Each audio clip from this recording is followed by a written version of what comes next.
Hi, this is Group 11, and I'm David Hampton. My group mates are Arsalan Hashmi, Amara Gonzalez Sobrino, Gianluca Gullo, and Katie Hong.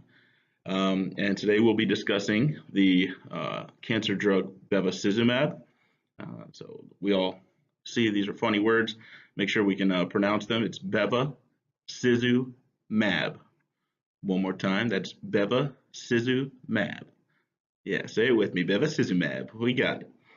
Rest assured, that was all because I really just love pronouncing things correctly and has nothing to do that I'm trying to make sure we reach 10 minutes. So the outline of this PowerPoint or the objectives we're hoping you'll learn today, we're going to go over this drug and the class it belongs to, the mechanism of its anti-cancer action. We'll also discuss some distinctive pharmacokinetic features. We will go over its characteristic adverse effects and the mechanism by which those adverse effects occur. And of course, the ever important drug interactions will be discussed as well. We will look at the mechanisms of drug resistance. So we're going to look at how this drug does what it does, why it does it, and then we'll also discuss why it stops doing what it's supposed to do. So mechanism of drug resistance are always important to make sure we maintain good therapy. The mécanisme de résistance, as the French like to say. So the class of this drug is an anti-neoplastic monoclonal antibodies or anti-angiogenesis drug. Its common brand name is Avastin, and the mechanism of anti-cancer drug, the bevacizumab, is a recombinant humanized monoclonal antibody. It is a selectively binds and neutralizes circulating vascular endothelial growth factor, VEGF, blocking its binding to endothelial receptor, FLT1 and KDR. The association between VEGF and its receptors are inhibited by the drug, and angiogenesis is inhibited. The inhibition of angiogenesis stops the microvascular growth and slows down the growth of metastatic tissues. So the administration of bevacizumab to a xenotransplant models of colon cancer in nude mice caused the reduction of microvascular growth and inhibition of metastatic disease progression.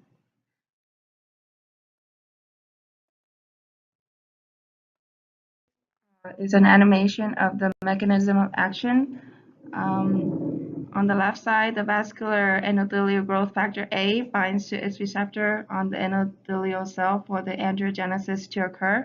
However, on the right side, when Avastin is present, it binds to the growth factor and inhibits it from binding to the receptor, so angiogenesis doesn't occur here. Okay, and now for everyone's favorite part of schooling and life, really, is pharmacokinetics. I know we all wake up just wishing we could learn more about half-lives and distribution and stuff. Well, I got what you need, so listen up. So this drug, the bevacizumab, you're going to see for half-life, it actually, a lot of its pharmacokinetic parameters are going to vary widely based on your age and gender and things like that, and half-life as well. It actually varies based on the route of administration as well. So when we give it intravenously in pediatrics, which for the purpose of this is going to be those between the ages of 1 and 21, we're going to see an average half-life of about 12 days, but it can vary from about 4.5 to 14.5 days. So that's a pretty big range. And then in adults, which is those over 21 years of age, we're going to see an average half-life of about 20 days. And again, you're going to see a wide range. It actually could be as little as 11 days, perhaps as long as 50 days. It's an incredibly wide range, but even on the low end, it's still a pretty long half-life. So you're going to recognize that this drug is going to stay in your body for a long time. So keep that into consideration. And we can also give this intravitreally, which is into the eye. Everyone, I'm sure, would love to get one of those.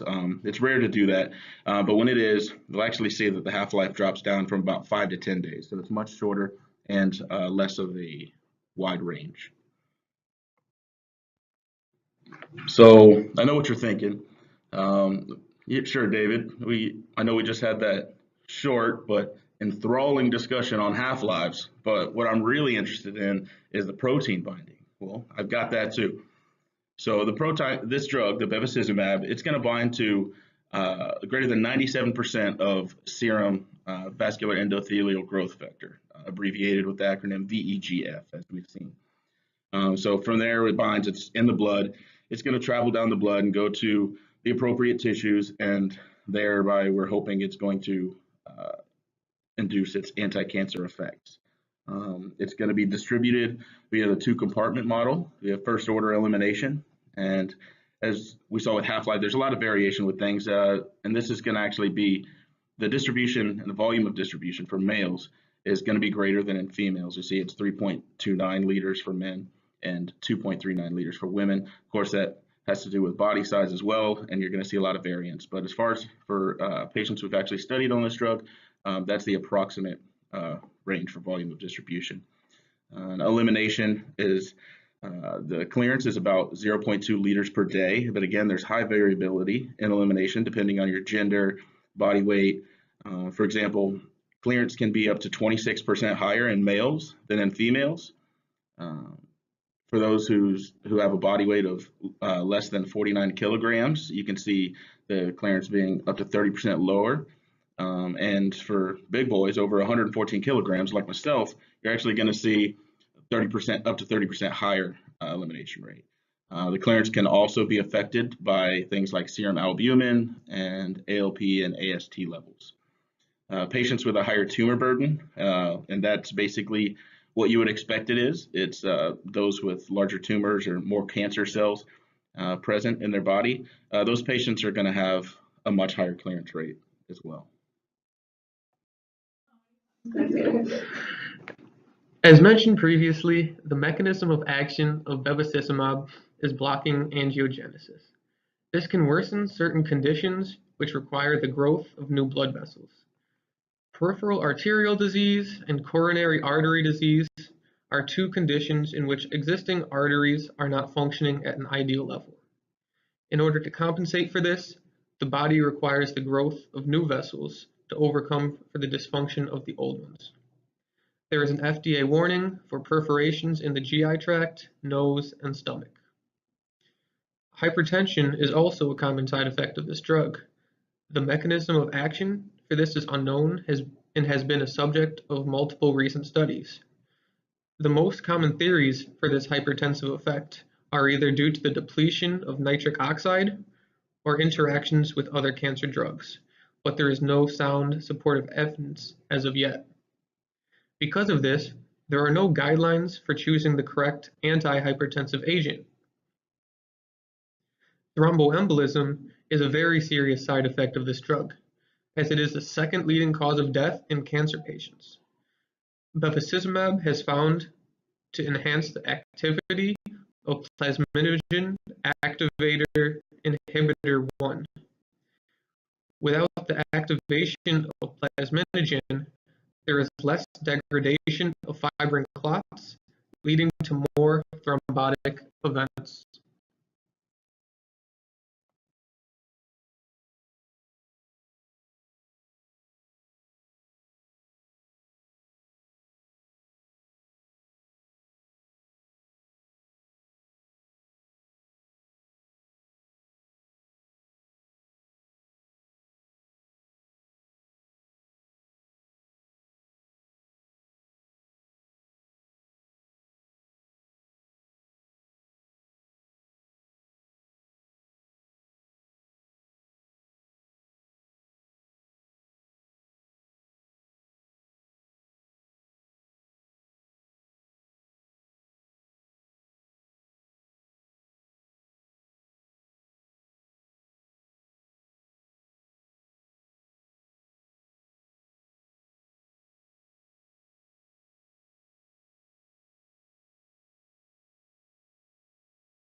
Slide shows common drug-drug interactions with bevacizumab.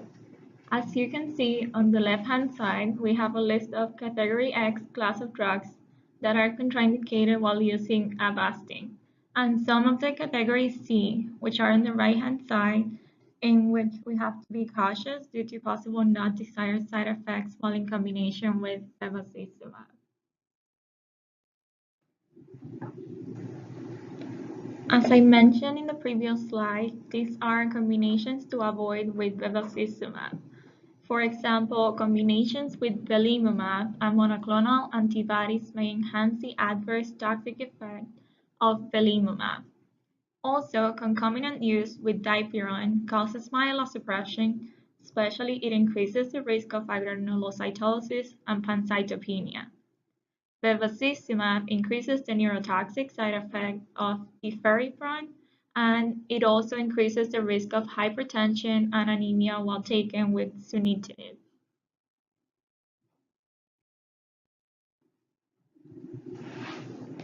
These are common drugs that requires monitoring while in combination with bevacizumab. It is important to be cautious while using anthracyclines with bevacizumab because of the high risk of cardiotoxic events. Bevacizumab may enhance the toxic effect of bisphosphonates, especially the risk of osteonecrosis of the jaw. It also enhances the myelosuppressive effect of chloramphenicol and clozapine, including neutropenia, as well as promazine, which enhances myelosuppressive risk. Sorafenib may enhance the risk for hand, foot, and skin reactions while using with bevacizumab.